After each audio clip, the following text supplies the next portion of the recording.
Coming to you from UBN Studios in Burbank, California. You're listening to the Unsugarcoated Podcast with your host, Aalia. Hello! Welcome to another episode of Unsugarcoated with Aalia. I am so happy to be here.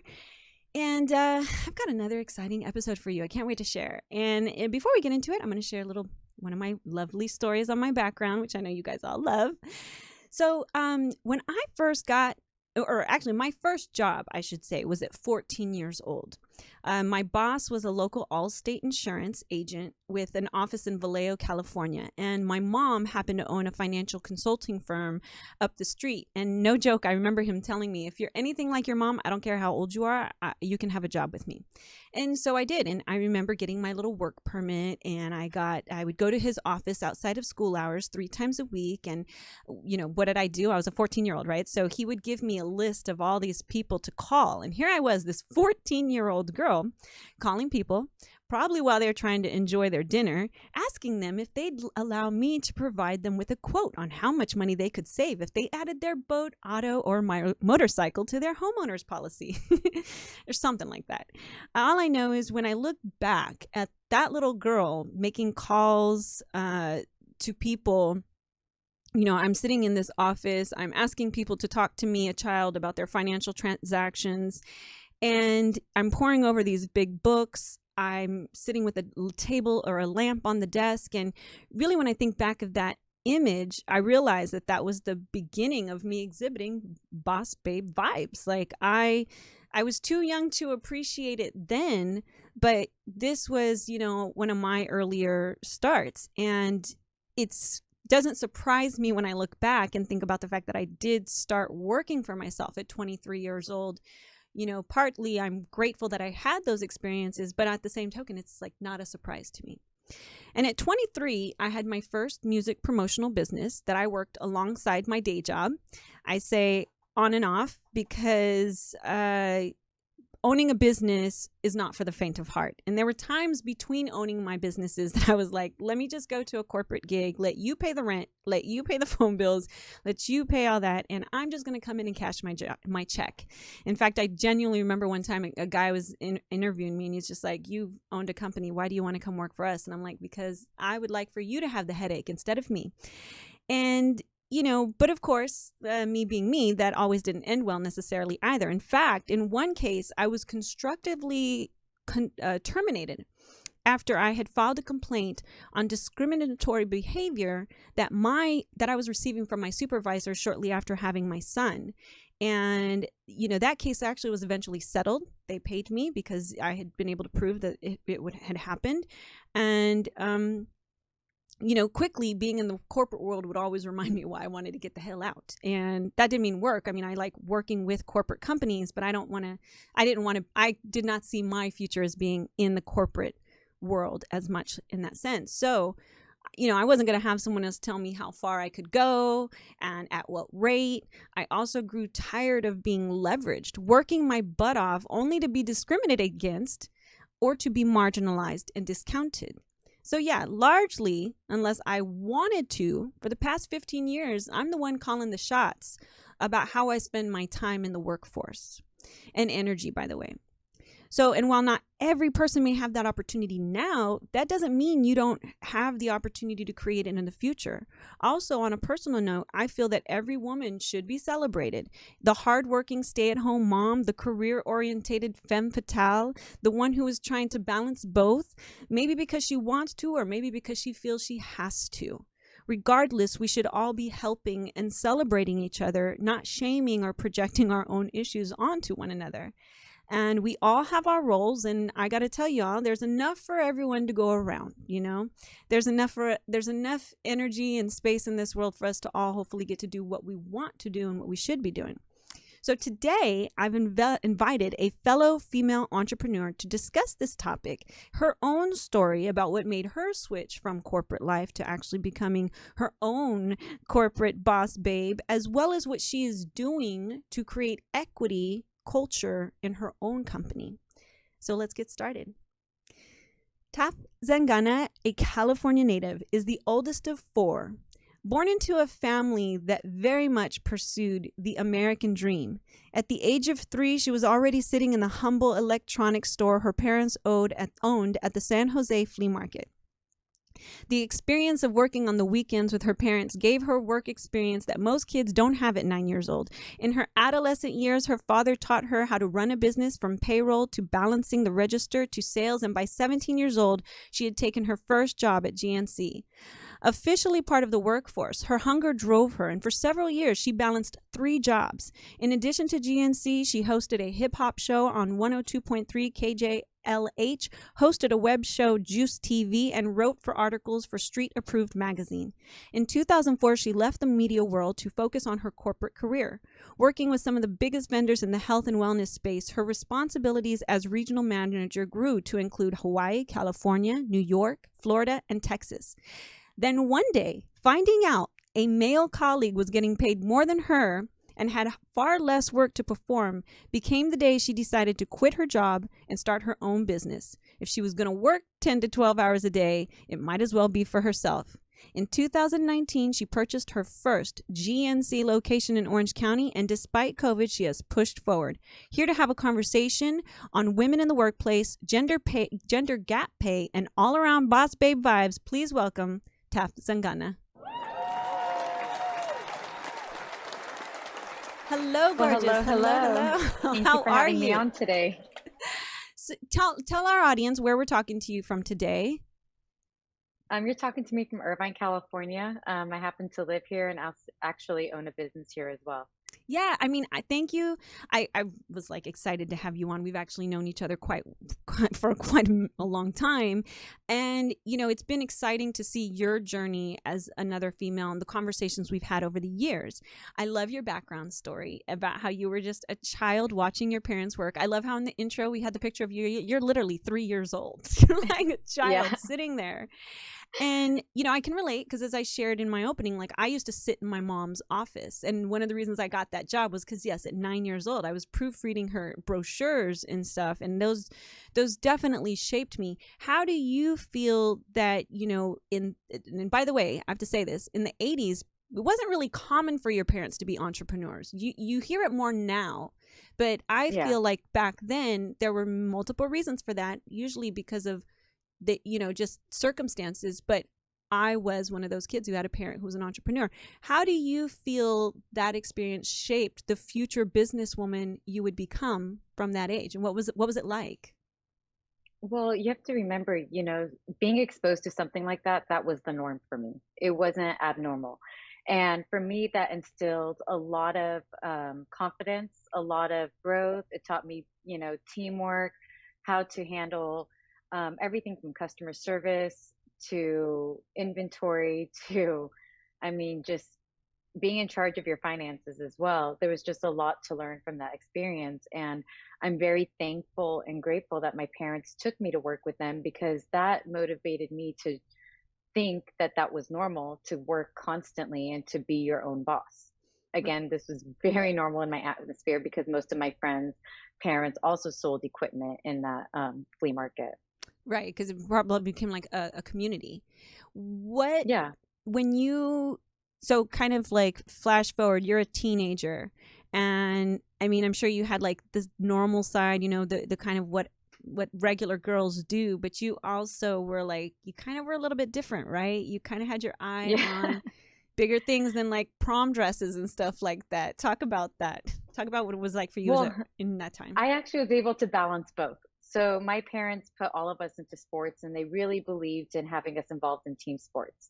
The reason that was because they were told from our teachers that as long as we're playing sports, we'll stay out of trouble, because that will teach us teamwork. It'll teach us how to be successful, and it'll give us the confidence that we need to keep moving forward. Right. And so part of me did play softball. I played tennis and quite a few other sports, and I was on ASB. But then on the weekends, I would be so bored at home, I would beg to go to work with my father. And my father at the time bought a liquor store, of course, from Middle Eastern. So he bought a liquor store, and he let me go to work with him on the weekends. And from there, to me, it was fun to help customers. It was fun to interact with new people, get to know new people, and kind of be able to just build that relationship. So it was like making new friends every day at work. Now, did you ever have, and this is more of curiosity, it's funny, it's not my, I remember, I think there's two different ways that the child at work, not child, excuse me, your being the daughter at work can play out. I felt like when my kids were younger, everyone spoiled them, right? Like I'd bring in my kids. They're the owner's kids. They were the owner's kids. They got treated, oh, let me give you lollipops and let me, oh, you know, sometimes they'd butter up to us or to my kids to kind of get to us, you know, which was unnecessary because I loved them all and I knew they loved my kids. But I think as they got older, and I've said, if you go to work for us, there's not going to be favoritism. You're not going to get to like, did your parents do that with you? Where it's like, no, you don't get to walk around and be like, I'm the boss's daughter. So, you know, like. Well, that came out. So there were times. There were definitely those moments. But my father also told me when he wasn't around, I was second in command. Right. And that was something that was well known, even though I was a child. And he did have one or two employees who might have gotten upset. At the end of the day, my father said, she's in charge. Right. So it was a little bit frustrating for them to handle, but at the end of the day, I had the business's best interest at heart, and I knew the business better than our part-time employees did.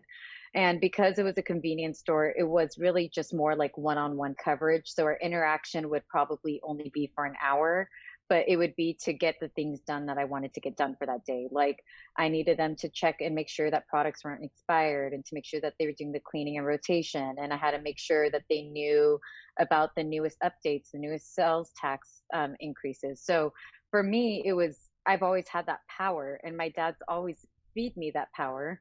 So I think it might be his fault that sometimes I could be a little bit bossy, but it wasn't too much of an issue for us, you know, really growing up in the workplace. I mean, you know, bossies, it's funny, we say boss, but I think that it's, when you speak about it, the way that you approach the business, of course, like I look at my kids, you're going to have my back more than anyone else because this business benefits you as well. So you look to your family members as like the true gatekeepers, you know, and I think that it does prepare you. Which is funny because you went back to Middle Eastern culture. Middle Eastern culture is very like, okay, grow up, go to college, get a degree. Now you graduated high school. I know you have a degree, but you probably didn't even need it because you already had all the business acumen from running and helping your dad and learning. Moving forward, I want to ask you about, okay, this whatever happened, like when we talked about bringing you on the show and you told me what it was, you know, because I'm like, oh, it's so wonderful to see you growing, but I didn't know the backstory. So what happened? Was it like a water cooler event one day? Like what happened where you had a male colleague come and have this conversation with you? Well, we're in the sales industry, and being in the sales industry, there's always, you know, a lot of competition. And then quarter four tends to be like the big quarter where everybody's trying to get those last minute sales and hit their quotas. And during that time, I worked for a company that wasn't managing properly. And what I mean is that what they were doing is they were threatening our jobs instead of trying to coach us. So a lot of people were coming to work disgruntled or stressed out or fearing that they were going to lose their job. And when people are in fear, they like to build allies and they like to tell people things. So I remember one day, one of my male colleagues who only had one territory and I had 8 or 9 territories running across 3 states, he informed me that he wanted me to know that I was getting paid $15,000 less than he was, and he didn't think it was right. Now, I believe that there was some other intentions behind it. I think he was just waiting for me to like dish out some secrets as well. But at that point, it was just more of like oh, okay. And my response was, well, you have a family and kids, so I understand. And I tried to be very positive and walked away. But it definitely enraged me to know that I was working so much harder, working 10 to 12-hour days, running across California, Hawaii, and Arizona. And this gentleman who only had one small county was getting paid a lot more than me. And I did not find that fair, just because your family background should not have to weigh into your pay if you have somebody who's outworking you. And I felt like they held that against me a lot as being a single woman. But everybody has expectations and standards in their lives. And I like to live a little bit lavishly. And if I want to get paid more, I work harder. And that's what I was doing. So when I discovered this male colleague was getting paid 15,000 more, I took a major step back and I ended up leaving that company and went to another company. And this time I negotiated for that amount and I got it. But then I found out my male colleague that I brought on board was actually getting paid 14,000 more. And again, he had a family and kids. Um, and at that point, I just took a major step back and realized that no matter what I do, as long as I'm working in a male dominated industry and as long as I'm a single woman, I will never get paid the same as a man, regardless of who works harder. And at that point, I decided that it was time for me to go into business for myself and to really understand that the only way I'm going to get paid equally and fairly based on my work is if I become self-employed. And that's where I decided to go ahead and pull back and go back to my original passion and my dream in life, which was to own a GNC store. I have no idea why I want it. It's a calling. It pulls me to it. So it's something greater than I can explain, but I have a true pull to helping people one-on-one and being able to help them change their lifestyles. So for me, that was a very easy change to follow my passion. And it ended up being a blessing because now I go to work happy every single day. Right, right. Yeah, I mean, the Yeah. best advice for success is find something you're very good at and passionate about, Yeah. and then find a way to make money at it. And so, yes, let's take a step back because I love it when people understand, like, you're not just passionate about selling a product or GNC. You went through some changes in your own personal life where vitamins and lifestyle choices helped you. I believe you had lost some weight. You'd lost weight in a month, and you just saw you had your own personal experience, which then prompted you to really love the health and wellness industry. Talk a bit more about that in your own words, what that was like and what drew you from a purpose perspective. Yeah. So when I was 16, 17 in high school, this was in the 90s. So this is when the stick skinny girls were in. And I remember I was a little bit obese, and I was actually obese because I shopped at the plus size store. And I got a job at GNC one day. And what I discovered was that I started to learn about diet. I learned about carbohydrates, how your body metabolizes foods, what vitamins help increase metabolism. And I started taking them. And within 6 months, I was down to like a size 7, which was huge for me because prior to that, I was always shopping at a plus size store. And from there, it just became a passion. Like I wanted to see how I could help people live healthier. I wanted to see how I could help people live longer and just better off. And so for me, it was more of like a passion and a drive. And then it became something that I just started seeing better and better results from. So it was very easy to follow that path and to really want to be able to help other people live their best and healthiest life. And how has that journey been? Like you've been with you've worked in this industry for a while. How has it felt when people come in and they do share with you that your suggestions and information has helped them because you helped yourself and then you went and helped others? Yeah. How's that feedback been?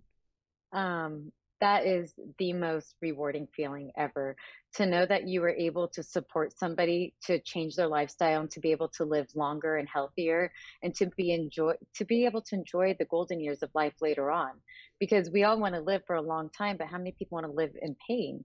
And the fact that I'm able to change somebody's life and make them happier, more confident, watch them grow. And when people become confident, you start to see other parts of their lives, grow as well. You see them talking about their new promotion at work or the person that they met that they're now going to marry. And it's such a rewarding feeling when you know that you help somebody make the right choices and you're also helping them live longer and healthier. Right. Oh, I can imagine. So let's talk about you have, and I know we showed the picture in the intro of you cutting the ribbon, your very first store. Now it must have been very, very powerful or an empowering feeling, especially what we've just talked about. You've had other people kind of marginalize you, dictate, and here you are cutting this ribbon. Yeah. Talk to me about what it felt like that day. And I think it was the mayor and you had city officials and I love it. It's it's an experience. Talk about what that was like. Yeah. Well, the first thing I did, Irvine has one of the most amazing chamber of commerces. They are extremely hands-on. Believe it or not, they came to the store quite a few times to introduce themselves. The first month I even signed up for this. They're very welcoming. They have lots of resources. They are able to provide you with just so many different avenues of training, not only for you, but for your team. And I do send my assistant manager to a lot of sales meetings or to training meetings about customer service, how to build relationships, because at the end of the day, this isn't just a part-time job, or this isn't just a job I go to. This is a lifestyle choice. And in order to do and make the best choices, you have to, get back to your roots. So back to the Chamber of Commerce, I was able to reach out with them and set up a red ribbon ceremony. And I was expecting maybe 6 or 7 people, and we ended up having approximately 30 people there, including we had Victoria's Secret model Salita Banks that also attended the event. And it was just one of the most surreal moments. And sometimes when I talk about it, I tear up a little, but it was definitely a surreal moment for me. I can imagine. I'm so glad for you. I know I was very excited for you. And I was like, go girl. You feel me though, right? When I don't mean to speak so casually, but it's true. You feel me when I talk about like when people hear me talk about the pressures, like you normally in a day-to-day average situation, a person goes to work, they get their check, and they only have to worry about how they're going to cover their rent, their car payment, their bills. And when you have a company, you walk in those doors, you're no longer just worried about how you're going to eat. You're worried about your employees, how they're going to eat. Absolutely. Like I said, the electricity. I used to have one of my offices back in the day when you were even on the phone. It's funny, people didn't know this. Business phone lines, you got charged whether you were calling in or calling out back in landlines, right? And so when I had an employee who was talking to her girlfriend about what happened on the weekend, and I'm like, no, I'm not paying 5 cents a minute for that. Put the phone down, because you have a bigger responsibility. How has that feeling been for you? And do you understand what I mean when I say sometimes it's like, it was nice to go back to corporate world, right? And it's like, but there's its rewards and benefits is what I'm trying to say. But how has that transition been for you to now carry that responsibility? Well, I'm very spiritual. And so for me, I really walk by faith and not by sight, despite what 2020 brought upon us and the unknowing of what was going to happen to our economy. A lot of my business depends on gyms, and obviously gyms are closed in Southern California. So it was more of like, for me, I just kind of took a step back and tried to see how can I condense, our bills and our payments. I actually took a pay cut, and my assistant manager got a pay raise, because for me, my number one priority is making sure that my team is, feeling that they have structure, that they have safety, and that they have a job regardless of what happens. Mm-hmm. Because once your employees become nervous, then that's going to trickle down to their customer service and to ourselves. So by promoting him and making sure that he knew he had job guarantee, now he was coming to work with a smile on his face every day. He was able to make the clients that did come in feel extremely special and engage with them. And you have to remember, during COVID, a lot of people, the only time they got out of the house was to come in and get their supplements or pick up their groceries. Mm-hmm. So our job was to make sure that we were in the best mood, the best energy, to be able to spread, positive energy onto people who truly needed it. Right. So it wasn't that we're just here selling you vitamins. We're here to make sure that you feel uplifted and that you're feeling, empowered by the time you leave our business. So for me, it was more important to make sure that my employee was fine. And I truly walked by faith and not by sight, because there were some months where it was looking very grim, but again, everything bounced back. And, I've hit that plateau again where we're a little grim, but I have faith everything's going to work out. Right. So I'm not too stressed when it comes to that. I'm just thankful. I'm not afraid of losing my job, because if I was in the corporate world, my biggest fear would be, what's my boss going to do to me? But in this case, I'm in full control. I'm in the driver's seat. So I know what's going to happen. And if the boat's going to sink, at least I can see that happening before it happens.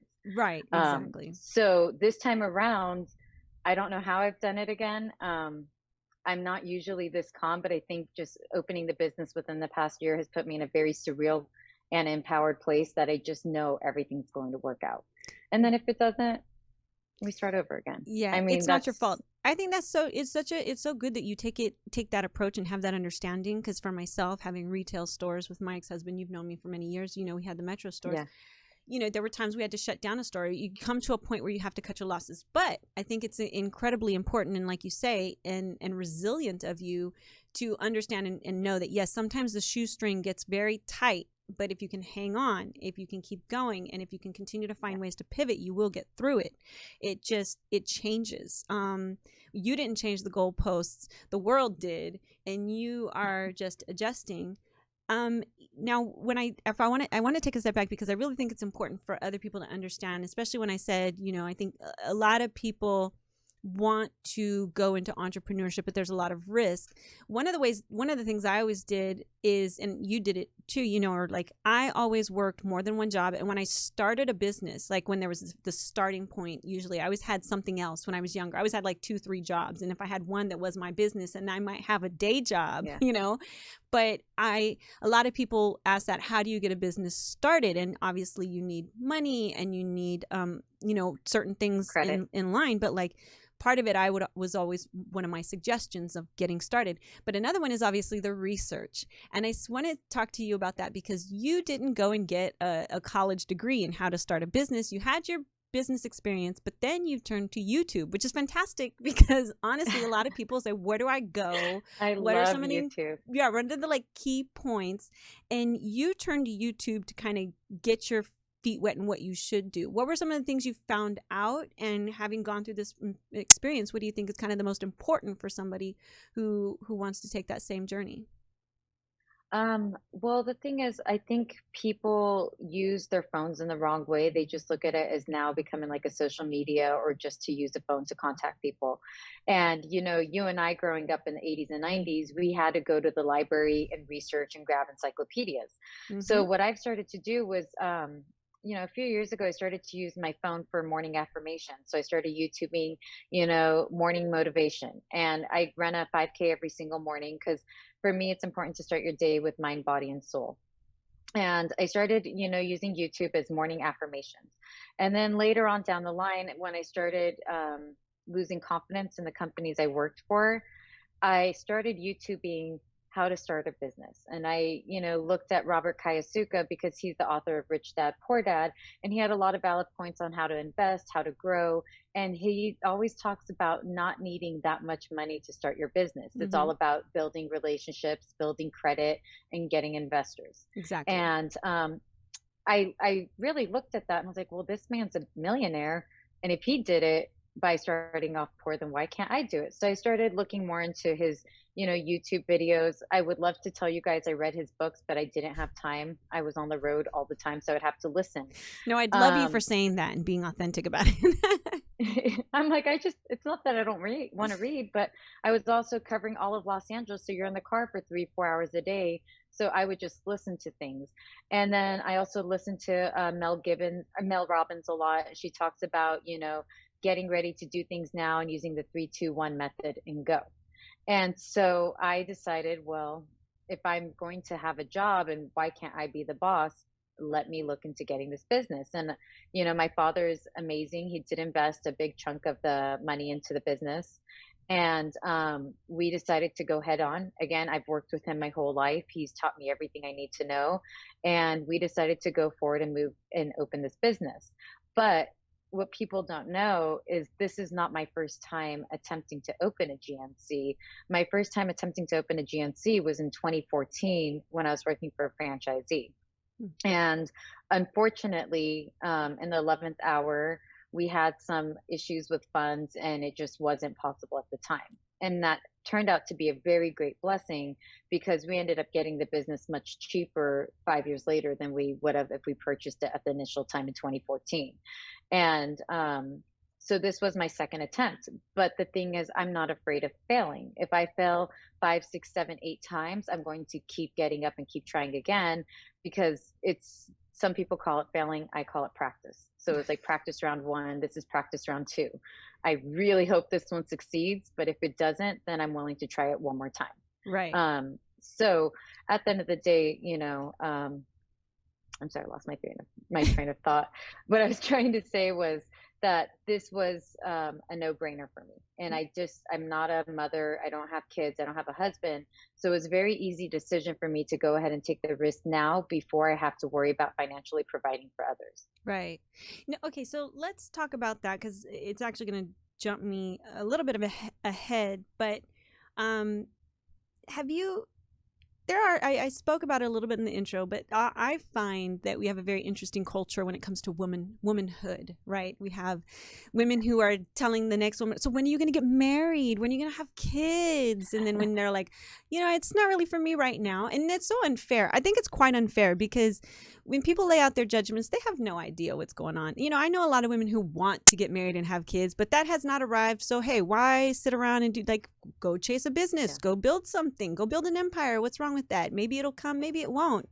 But yet women in our own community can shame us for oh, you don't want to live June Cleaver life, which we love June Cleaver life. That's great that she kissed off her husband and her kids and went inside and made a pot roast and baked a cake. And that's great. Love that life. It's a great life. But then there are some women who that's just not their passion. You started off with your parents. You just continued this on. And to be honest, I think it's smart because even if you got married tomorrow and your husband said, hey, I'm going to take care of everything, I think that it's smart for women to always have a backup plan or to understand that things happen and you kind of can only really count on yourself to some degree. So have you had an experience where women have kind of given you a little bit of, for lack of a better word, for just being a chick who's not married with kids and stuff like that? Every day. Every day. In fact, yesterday, it happens often, but I tend to be a little bit blunt and very straightforward. So when I feel attacked, I sometimes will attack back. And at the end of the day, unless you're living a perfectly happily married life, you shouldn't be making comments about me to get married. Yeah. And that's the nicest thing I could say to them, because at the end of the day, nothing's perfect.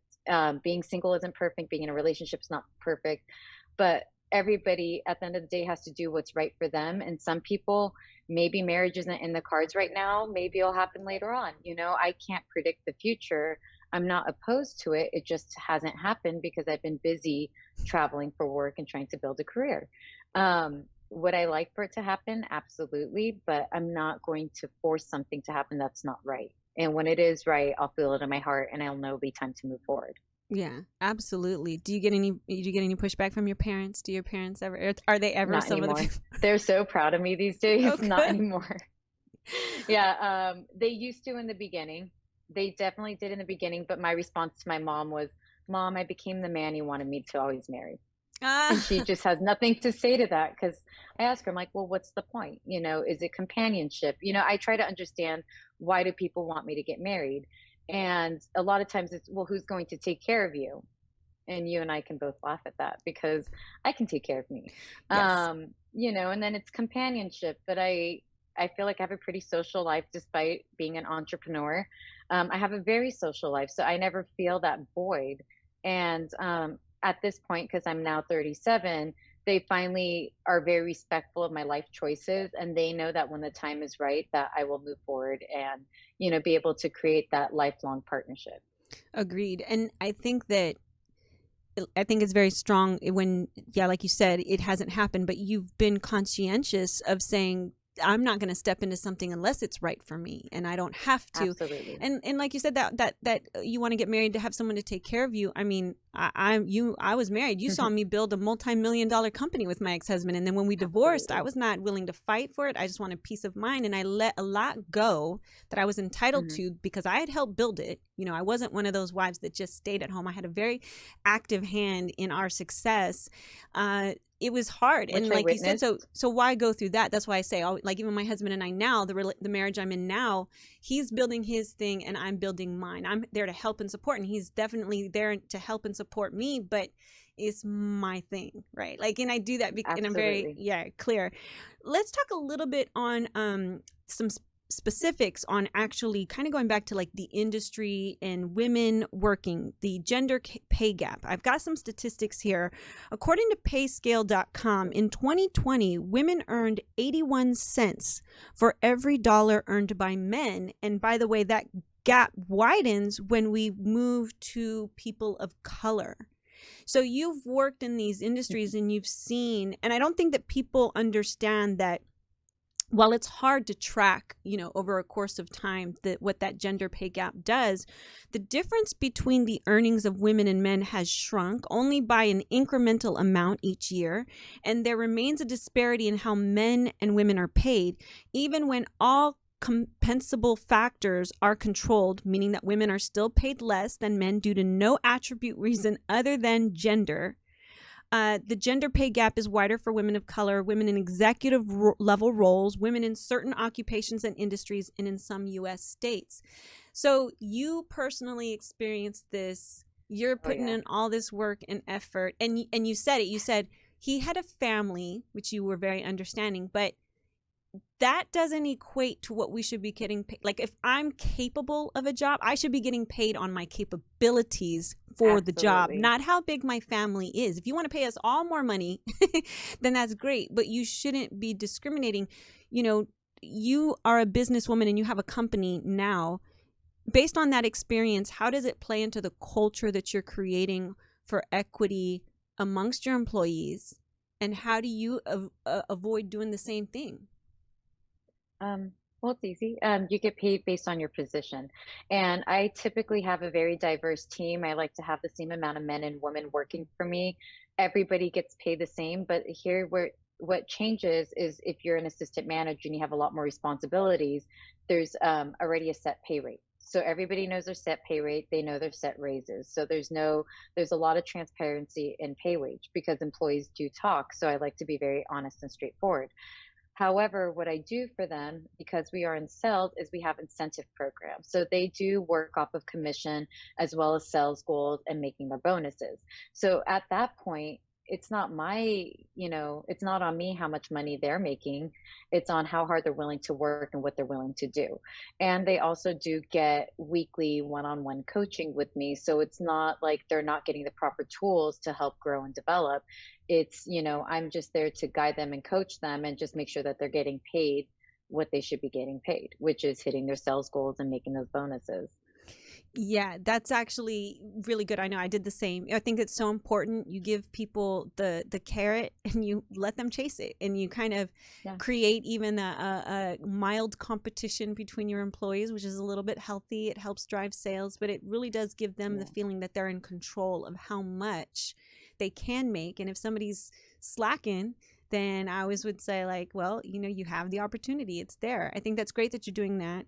When we talk about the 81 cents for every dollar earned by men, and you see how the corporate world does that, what are your thoughts on it? And having experienced that, what do you think is the biggest misconception that corporations are under when doing that, when deciding, okay, this person's going to get paid less because she's a woman, and then this person's going to get paid, what do you think is the detriment to that for a company?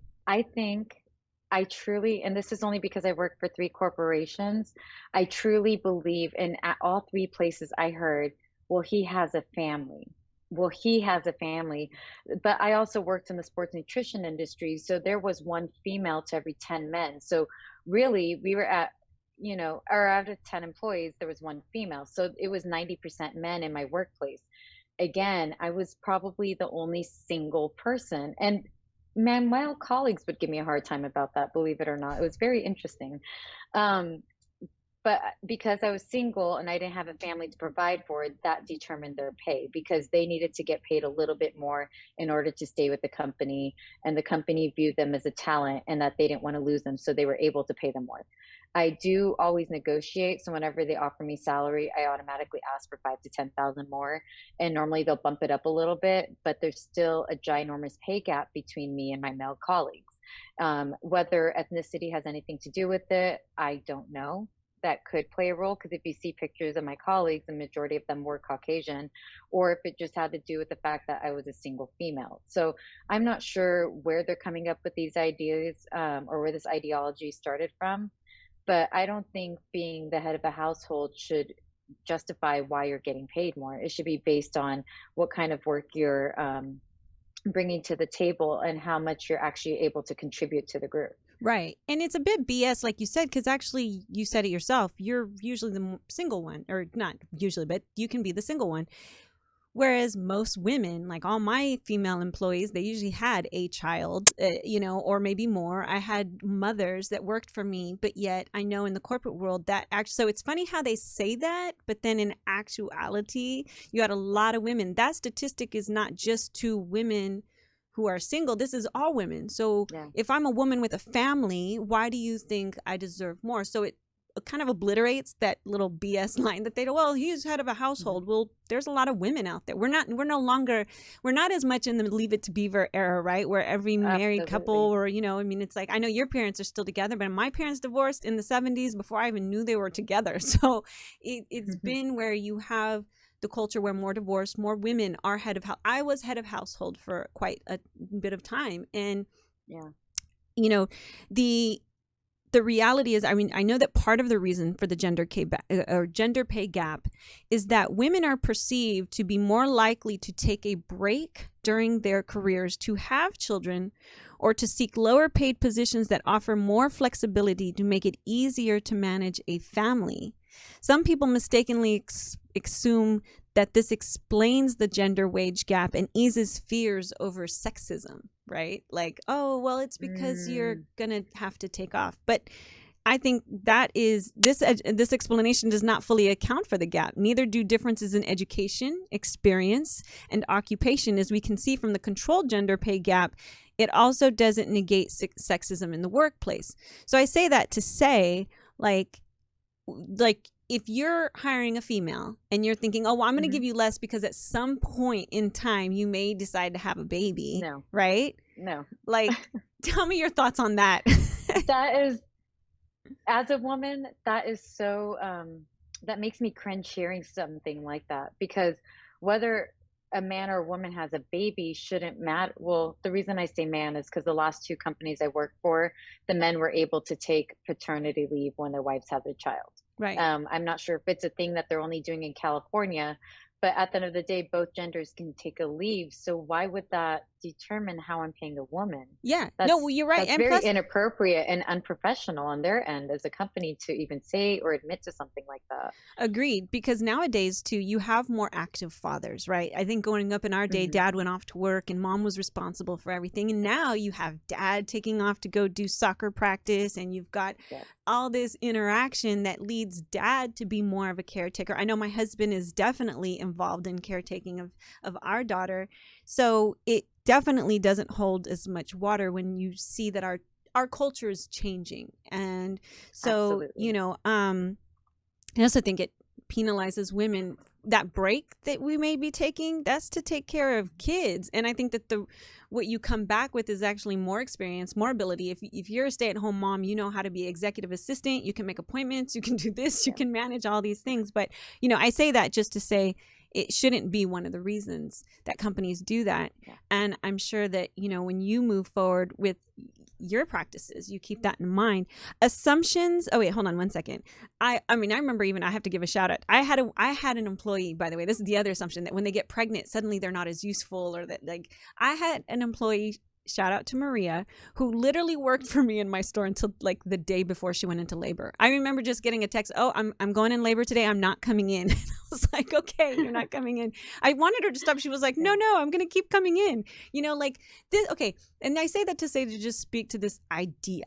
Okay. Forget that they're having children, but this idea that women are not as passionate, not as hardworking, and that we don't try to make sacrifices when working out there in the workforce, right? Like, how do you think, when you talk about what that guy was doing, he had a family, he was hardworking, I'm sure, but like, what was it like for you, a day of work? Like, what did you sacrifice? Were you, staying up? Were you taking calls when you didn't have to take calls, writing emails when you didn't have to? Like, what did you see yourself working less than your male counterparts? Oh, no, I worked way more. Right. My day started at 10 a.m. and I'd come home at 9 p.m. On a regular basis.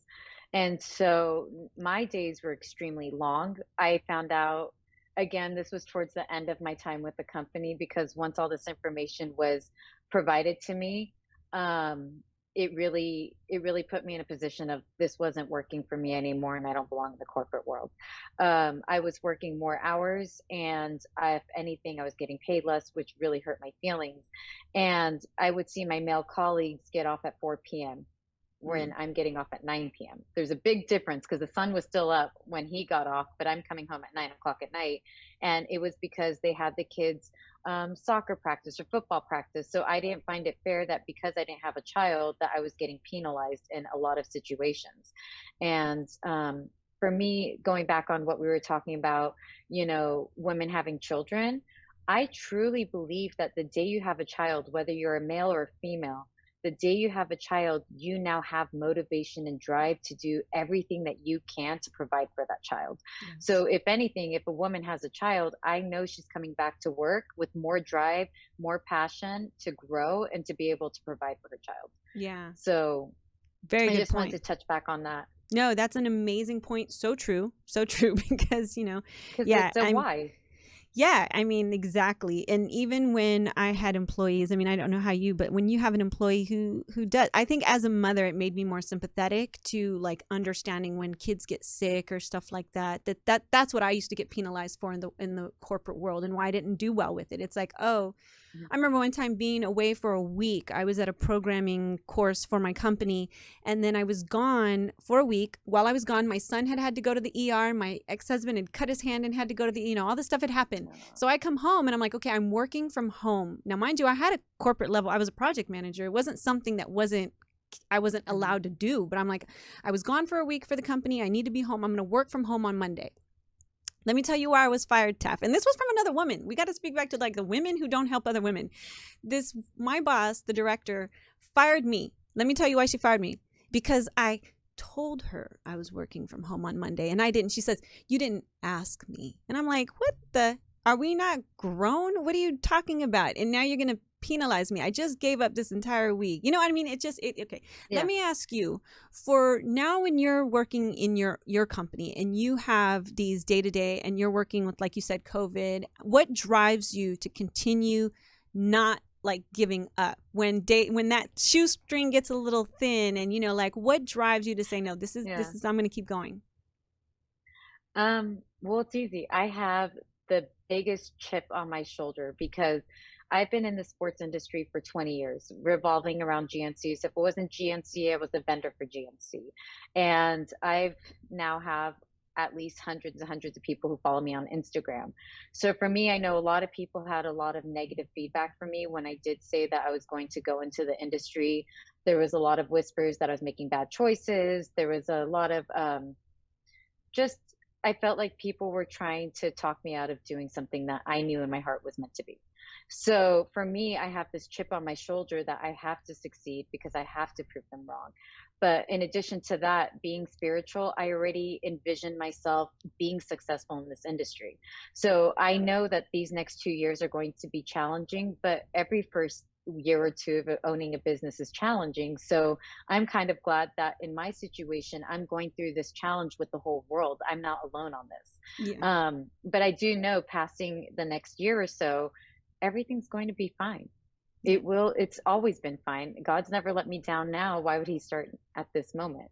So I just know it's going to be fine. It's absolutely it'll work out. It is. I mean, and even if things change, that's the way you have to like look at it. It is going to be fine. So long as you have your health and your wherewithal to keep going. Like, I mean, it's like you said, and I don't often like the word failure. I think even if something changes, it's not a failure. It's a change of circumstances, is a no, not right now. But I love it that you didn't listen to the negativity and allowed you and visualize. It's so important. People who've listened to this podcast know we talk about that visualization, seeing yourself in that role. And I think that you've done such a great job of that. When we talk about the future, what future things do you see yourself? You've started with your first store. Congratulations. I have a feeling this is only the beginning for you. So what do you see beyond this? I definitely, prior to COVID really hitting back in March 2020, I was looking to diversify my incomes because I feel like only owning one business is not going to bring me the type of income I'm looking for. So let's say one day vitamins are no good and everybody quits taking them.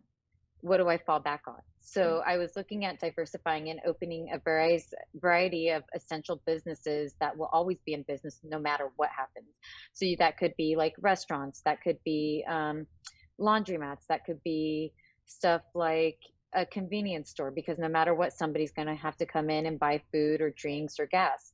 So there's lots of different businesses out there. And so at the moment, I can't move because of COVID, but I'm sure that once our business starts to pick up, we'll be able to take some of that money and open up a diverse amount of different businesses that can support one another. Right. And I know from there that regardless of what happens, when you have your hand in 2 to 3 pots, one will always fall. If you're lucky, you'll never fall, but expect one to fall, but at least you have 2 other things to lean on. Right. And ultimately it's just, making sure that you diversify your investments.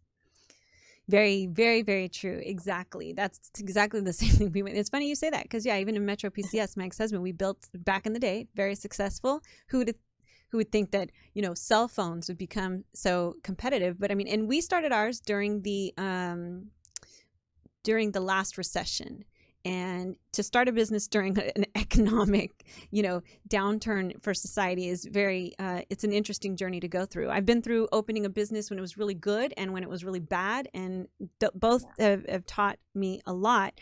What do you say to the woman out there as we wrap up? What do you say to the woman out there who's about to start her own journey and she's maybe considering starting her own business? What do you say to her? You know what? I think one of the first and most important things to do is to make sure that you have a clear vision of what your goals are. And then the next thing to do is to start envisioning yourself in that role. But I was always told you have to act the part before you have the part. So regardless if you own the business or you're going to own the business, in your head, that's how you have to introduce yourself. Like, I am the owner of so-and-so. It could be anything that you want, but you want to start having that business mindset, and you want to start dressing the part.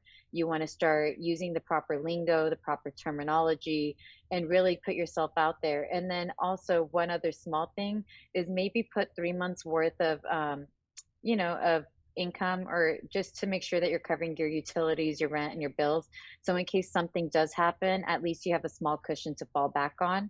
And at the end of the day, what I did, because I can't speak for everybody has different types of businesses, is I created an LLC just to, separate myself from the business a little bit. And that way, if something does happen to me or the business, both don't crumble. It's one or the other. And so it's just making sure that you're speaking to maybe attorneys to get the proper information, speak to accountants. If you don't know how to do something, you hire somebody to do it for you. And don't be afraid to ask for help. Yeah, very, very, very good advice. Do not be afraid to ask for help, because that is critical. Yeah. I really appreciate that you came on and shared this. I hope that some other woman is inspired by your own story. And for our audio audience, where can they support you? And please, the name of your store, or at least where it's at in Irvine, so people can stop on by and support. How can our audience get in touch with you? So you guys can go ahead and follow our business Instagram account, which is at GNC_Irvine, or you can contact me directly on Instagram at TaffyTaff. I am very active on both social media platforms and do respond to everybody quickly. We are located in beautiful Irvine, California, 3800 Bronca Parkway. And if you guys have any questions, please feel free to DM me. I do FaceTime consults on Instagram as well. And I'm here to actually make sure that I'm here to support you and make sure that you're getting the proper information that you need. I understand that walking into a lot of health food businesses, sometimes you get different types of people that have worked there. Sometimes somebody's only had 1 year of experience. If you feel that you need more information, you can come to me. I've been doing this for 20 years. I've worked in training and development, and I can just make sure that I'm here to help you and educate you in the long run. Oh, I love that. So anyone in the audience, take it up if you need it, because this is definitely one of my favorite boss babes. All right, girl. I love you and appreciate you. Thanks so much for joining us today. Thank you for having me on. Have a wonderful day. You too. All right, Bye-bye. Audience. Well, that was another incredible episode. I hope you really love that. I do. I love bringing my amazing friends. Aren't I lucky? Well, we will see you next week. And in the meantime, thanks so much for letting us be unsugarcoated. Take care. Bye-bye.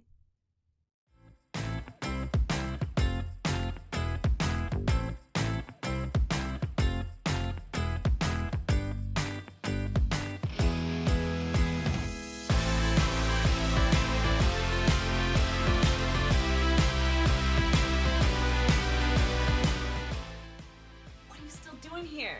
Come back next week.